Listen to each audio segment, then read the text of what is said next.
pregnant?" he asked, his voice sharp. "Are you sure?" Abike nodded. "Yes, sir. It is your child." A wave of fear crashed over him. He grabbed her arms and hissed, "This cannot happen. You must get rid of it." But Abike pulled away, her voice suddenly firm. "No, I will not abort this baby. I am keeping it." Femi's face darkened with anger. He threatened, begged, and warned, but Abike stood her ground. "This child will live," she said boldly. Months passed, and Abike's stomach began to show. At first, Funk noticed her maid looking fuller, but she brushed it aside. Until one afternoon, as she entered the living room, she saw Abike standing in plain view, her rounded belly impossible to hide. Funk's heart skipped a beat. "Abike," she whispered, her voice trembling. You're pregnant." The silence was deafening. Femi tried to speak, but Funk's eyes turned to him sharply. The truth hit her like thunder. Tears welled in her eyes as she staggered back. "Femi, how could you?"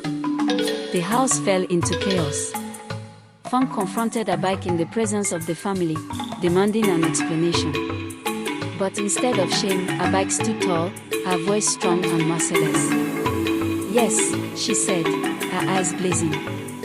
"I am carrying your husband's child. And do you know why?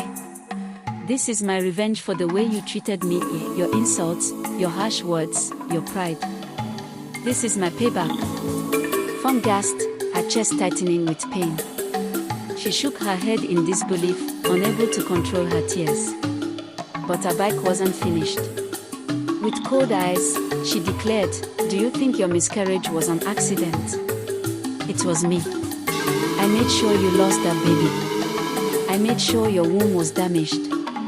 You can never be a mother again, and now, I will give your husband the child you could not." The room exploded in shouts and cries. Funk collapsed onto a chair, her body trembling as betrayal and shame swallowed her whole. Femi buried his face in his palms, broken and speechless. The perfect life they had built was falling apart, piece by piece, right in front of them. Funk had no choice but to let the maid go. She sacked her immediately, though her heart was filled with pain and regret. This made Funk feel helpless. From that day onwards, she realized how her mistakes had opened the door to her own pain.